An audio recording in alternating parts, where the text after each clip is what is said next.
আসসালামু আলাইকুম রহমতুল্লাহি ওয়া বারাকাতুহু। ভালোবাসার মানুষকে কাছে পাওয়ার খুবই গুরুত্বপূর্ণ একটি দোয়া ও আমল।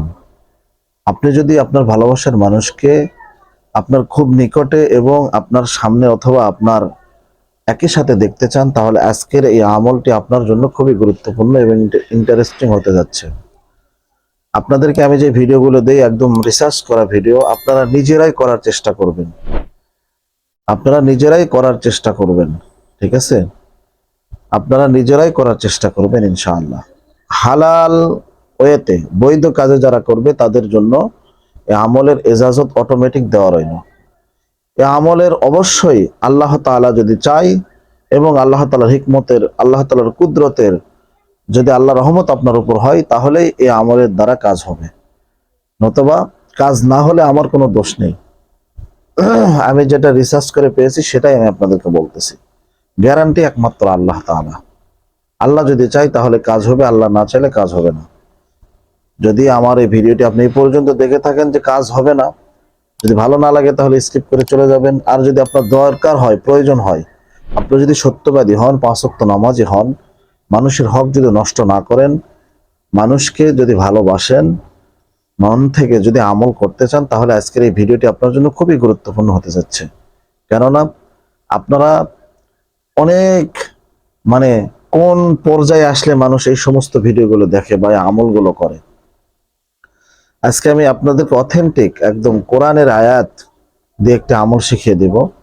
আল্লাহ রাব্বুল আলামিন বলেছেন, অনুনাজ্জিলু মিনাল কুরআনি মা হুয়া শিফাউন ওয়া রাহমাতুল লিল মুমিনিন। এই কোরআন মুমিনের জন্য হচ্ছে শিফা। মুমিন যদি কোরআনটা সুন্দরভাবে ধরতে পারে, মুমিন যদি কোরআনটা সুন্দরভাবে পড়তে পারে, তাহলে এই কোরআন মুমিনের জন্য শিফা। কোন মুমিনের জন্য শিফা? ক্বাদ আফলাহাল মুমিনুন আল্লাযীনা হুম ফি সালাতিহিম খাশিউন।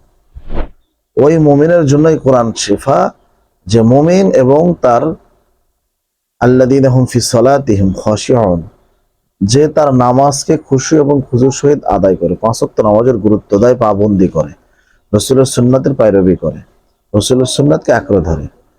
তো এই সমস্ত বিষয় যদি একটা মানুষের উপর ফুটে ওঠে, অবশ্যই এটা অথেন্টিক এবং জালালি জামালি আমল। যার জন্য করবেন তার অন্তরের ভিতরে জ্বালা পড়া শুরু হয়ে যাবে। এখন আপনি যদি বলেন যে ভাই 1 ঘন্টার জন্য 1 ঘন্টার মধ্যে আমাকে এনে দেন, এরকম কোনো বাপের বেটা নেই যে 1 ঘন্টার মধ্যে এনে দেবে। যার আমল, যার বিশ্বাস যতটুকু হবে, সে তত তাড়াতাড়ি তার জন্য এই আমলগুলো গ্রহণযোগ্য হবে। কুফরি কালাম ছাড়া, আর যারা কুফরি কালাম করে তাদের ইহকাল পরকাল দুই কালেই শেষ। তাই আমি বলতে চাই, আপনারা নিজেরা আমল করুন। অন্তত ভাই 5 ওয়াক্ত নামাজের দাওয়াতটা আপনাকে দিয়ে গেলাম। এই ভিডিওর মাধ্যমে হাত জোর করে বলতেছি, দরকার হলে পা দুটো এগিয়ে দেন, পা ধরে বলতেছি, 5 ওয়াক্ত নামাজ আপনি একটু পড়বেন, অবশ্যই জিকির করবেন। ঠিক আছে? তো এই জালালি আমলটা করার জন্য সর্বপ্রথম আপনাকে যে কাজটা করতে হবে, অবশ্যই আমি যেভাবে বলবো সেই নিয়ম অনুযায়ী কাজ করবেন। আমি কোনো হারাম নিয়ম বলবো না, একদম হালাল। আমার আমল করতে হলে আপনাকে 4টা জিনিস আপনার মধ্যে থাকতে হবে। এই আমলের প্রতি বিশ্বাস রাখতে হবে, গোপনে আমল করতে হবে, 5 ওয়াক্ত নামাজ পড়তে হবে, হালাল খাবার খেতে হবে, অবশ্যই বৈধ কাজে লাগাইতে হবে। এই 5টা জিনিস আপনার ভিতরে যদি থাকে তাহলে কাজ হবে 100%। আল্লাহর কসম, আল্লাহর কসম, আল্লাহর কসম করে বলতেছি। এর থেকে আর কি বলবো বলেন? আপনি বুধবার এবং বৃহস্পতিবার এবং শুক্রবার এই 3 দিন আমলটি করবেন। ঠিক আছে? আপনি একদম খাড়া দুপুরে, খাড়া দুপুর কখন জানেন? সূর্য যখন মানুষের মাথার উপরে সোজা চলে আসে আসমানে, ওই দুপুর সময় আপনি অজু করে নেবেন। ভালো করে শুনেন, অজু করে নেবেন। অজু করে নেওয়ার পরে এমন একটি গোপন খোলা জায়গাতে রৌদ্রের ভিতরে বসে আমলটি করবেন। আপনার গা যেন জ্বলে, তার গা যেন জ্বলে, আপনার গা যেন জ্বলে, তার গাও যেন জ্বলে, मगर আপনার গা জ্বলবে না, उसका शरीर नहीं जलेगा। आपका शरीर जलेगा तो उसका शरीर जलेगा। আপনি হয়তো বুঝতে পারছেন। তো আপনি প্লিজ এই সময় আমলটি করবেন একদম কখন? 12টা থেকে 12:30, 1টার ভিতরে, আজানের আগে আমলটি আপনাকে কমপ্লিট করতে হবে। আমলটি খুবই ছোট, সহজ, নির্ভরযোগ্য আমল। সর্বপ্রথম আপনি ওযু করে, ঠিক আছে, কোনো নামাজ আপনাকে পড়তে হবে না, আপনি শুধু 5 ওয়াক্ত নামাজ পড়বেন। ওযু করে ওই রৌদ্রেতে বসে মাটির দিকে তাকিয়ে আপনি তার নাম লিখবেন মাটিতে, তার নাম দেখেন, তার নাম লিখবেন। তার নাম কি? সাপোজ তার নাম ঝর্ণা লিখবেন, ভালোবাসার মানুষের নাম ঝর্ণা লিখবেন। আপনার ভালো মনে মনে আপনি তাকে ভালোবাসেন, তার নাম ঝর্ণা লিখলেন, মোসাম্মদ ঝর্ণা। বাবার নাম কি? বাবার নাম মোহাম্মদ অমুক। মায়ের নাম কি? মায়ের নাম মোহাম্মদ অমুক। আর এক পাশে প্লাস চিহ্ন দিবেন, দিয়ে আর এক পাশে আপনার নাম লিখবেন। আপনার নাম কি? আব্দুল্লাহ। আপনার বাবার নাম কি? অমুক। আপনার মায়ের নাম কি? অমুক।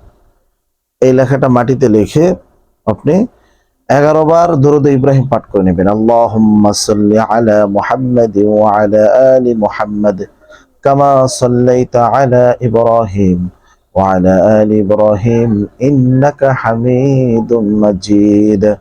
আল্লাহুম্মা বারিক আলা মুহাম্মাদ ওয়া আলা আলি মুহাম্মাদ কামা বারাকতা আলা ইব্রাহিম ওয়া আলা আলি ইব্রাহিম ইন্নাকা হামিদুম মাজিদ। এই দরুদটা আপনি 11 বার পাঠ করে নেবেন। এখন কেউ যদি এই দরুদটা না জানেন, তাহলে স্ক্রিনে আমি দিয়ে দিছি, দেখেন সাল্লাল্লাহু তাআলা আলাইহি ওয়াসাল্লাম 11 বার পাঠ করে নেবেন। অথবা সাল্লাল্লাহু আলান নবী মুহাম্মদ, এই দরুদটা আপনি যেটা জানেন সেই দরুদটা 11 বার পাঠ করে নেবেন। অথবা সাল্লাল্লাহু আলাইহি ওয়াসাল্লাম, এইটা ঠিক আছে। বা জাযাল্লাহু আন্না মুহাম্মাদান সাল্লাল্লাহু আলাইহি ওয়াসাল্লাম মা হুয়া আহলুহু, এই দামি দরুদটা আপনি পড়তে পারেন। পড়ার পরে আপনি ওই মাটির দিকে তাকিয়েই জালালি জামানে আমল, গা ঘামবে, গা ঘেমে আপনার আপনার শরীর ধুয়ে চলে যাক, আপনি মাটির ওই নামের দিকে, দুই নামের দিকে তাকিয়ে 11 বার দরুদ ইব্রাহিম পাঠ করে, যে দরুদটা আপনি পাঠ করতে পারেন সেই দরুদটা পাঠ করে আপনি মাটির দিকে, নামের দিকে মহব্বত নিয়ে আপনি শুধু এতটুকু পড়বেন। স্ক্রিনে দিচ্ছি দেখেন, ইয়া আরহামার রাহিমিন পড়লেন, একবার পড়লেন, একটা ফু দিলেন। 11 বার পড়বেন, 11টা ফু দিবেন, আবার পড়বেন ইয়া আরহামার রাহিমিন। আমি খুব সুন্দরভাবে বাংলায় লিখে দিয়েছি, সহি উচ্চারণ। আপনি একটু আমার সাথে পড়েন, ইয়া আর, ইয়া আরহামার রাহিমিন, ইয়া এক আলিফ টান আছে, আরহামার রাহিমিন। ঠিক আছে, এইভাবে আপনি সহিভাবে শুদ্ধভাবে 11 বার পরে একবার পড়বেন ইয়া আরহামার রাহিমিন, চোখ বন্ধ করে ওই মাটিতে ফু দিবেন। ঠিক আছে, একদিন করলেন, যাওয়ার সময় হাত দিয়ে, ডান হাত দিয়ে ওই নামটা মুছে দিয়ে চলে যাবেন সমান করে, কেউ যেন বুঝতে না পারে আপনি কিছু একটা করেছেন এখানে। বুঝতে পারলে কিন্তু আর হবে না। গোপনে একমাত্র আল্লাহ যেন জানে আপনি একটা কাজ করতেছেন, কার জন্য? হালাল কোনো কাজে। আপনার স্বামী স্ত্রীর ভিতরে মিল মহব্বত যখন ছুটে যায়, পৃথিবীর সমস্ত মনে হচ্ছে আসমান ভেঙে তার উপর পড়ে যায়, এরকম হয় কিন্তু। তো আপনি করবেন। আজকে একজন ফোন দিয়েছিল, বলতেছে হুজুর বিদেশ গিয়েছি, 5 বছর হচ্ছে, আমি বিয়ে করে থিয়ে চলে গেছি, পেটে একটা বাচ্চা ছিল, বাচ্চা হয়েছে, হওয়ার 2-3 মাস পরে আবার একটা ছেলের সঙ্গে প্রেম করে চলে গেছে, 4-5 মাস হলো সংসার করে খাচ্ছে। বুঝতে পারছেন? তারা এই আমলটি করবেন, বিয়ের জন্য আমলটি করতে পারবেন। যার সঙ্গে আপনার মনোবাসনা হচ্ছে তাকে বিয়ে করলে আপনি সুখী হবেন, এই আমলটি করবেন। করার পরে ওই যে ইয়া রাহমান রাহিমিন 11 বার পরে 11টা ফু দিয়ে আবার 11 বার দরুদ ইব্রাহিম পাঠ করবেন। করে ফু দিতে হবে না, আপনি হাত দিয়ে মুছে মাটি সমান করে চলে আসবেন। মনে রাখবেন একটা জিনিস, আপনি যেখানে আমলটি একদিন করেছেন, বুধবারে যে আমলটি করেছেন ওই এক জায়গায় বৃহস্পতিবারও করবেন একই সময়ে, শুক্রবারও একই সময়ে ওই আমলটি করবেন। এই 3 দিনের ভিতরে অবশ্যই আমলটি 3 দিন যখন শেষ হয়ে যাবে, তখন ওই শুক্রবারে তাহাজ্জুদের সময় উঠে একটু আল্লাহর কাছে দোয়া করবেন, হাত উঠে চোখের পানিগুলো ফেলাবেন, আল্লাহর কাছে একটু কাঁদবেন, আল্লাহ আমি যে আমলটি করেছি আপনি দেখেছেন, শুনেছেন, অন্য কেউ দেখে নাই, অন্য কেউ শুনে নাই, গোপনে আপনি তাকে আমার আমার কাছে এনে দিন আল্লাহ, প্লিজ আল্লাহ। এইভাবে যদি দোয়া করেন চোখের পানি ফেলে, আমি আল্লাহর কসম করে বলতেছি, যে আল্লাহ আমাদেরকে সৃষ্টি করেছেন, যে আল্লাহ আমাদের প্রতি ভালোবাসা সৃষ্টি করেছেন, সে আল্লাহ আপনার ভালোবাসা বুঝবে না, এটা হয় না। শুধু আপনি তার হুকুম আহকাম গুলো মেনে চলেন, এটাই হচ্ছে আপনার কাজ। ওমা খলাকতুল জিন্না ওয়াল ইনসা ইল্লা লিয়াবুদুন, এতটুকু কাজ আপনার। আল্লাহর ইবাদত করেন, আল্লাহর দিনকে প্রতিষ্ঠা করার চেষ্টা করেন, অবশ্যই দান সদকা করেন, হজ করেন, ভালো মানুষকে ভালোবাসেন, হিন্দু মুসলমান বৌদ্ধ খ্রিস্টান নয়, অ্যাজ এ মানুষ এবং ইসলামিক ধর্মকে ভালোবাসেন, আপনার সমস্ত কাজ আল্লাহ করে দিবেন ইনশাআল্লাহ। তো প্রিয় ভাই বোনেরা, আজকের এই ভিডিও যদি আপনার কোনো প্রয়োজনে আসে, বা আপনি যদি কোথাও থেকে দেশের যে কোনো প্রান্তে থেকে আপনি দেখতে পারেন, বিদেশের থেকে আপনি বিশ্বের যে কোনো আনাচে কানাচে থেকে দেখতে পারেন, যদি আপনার ভালো লেগে থাকে আমার এই কথাগুলো, আপনি চ্যানেলটা সাবস্ক্রাইব করে দিবেন। পাশাপাশি আমাদের আরো দুই পাশে দুইটা চ্যানেলের স্ক্রিনশট দেওয়া আছে, একটা হচ্ছে আদ্দিন ইসলামিক ওয়াজ, আরেকটা হচ্ছে মাটির ঘ্রাণ টিভি। এই দুইটা চ্যানেল একটু সাবস্ক্রাইব করে দিয়ে ভালোবাসা দিয়ে আসবেন ইনশাআল্লাহ। ভালো থাকবেন, সুস্থ থাকবেন, দেখা হচ্ছে নতুন আরেকটি কোনো ভিডিওতে। ততক্ষণ পর্যন্ত সুস্থ থাকুন। আসসালামু আলাইকুম রহমতুল্লাহি ওয়া বারাকাতুহু।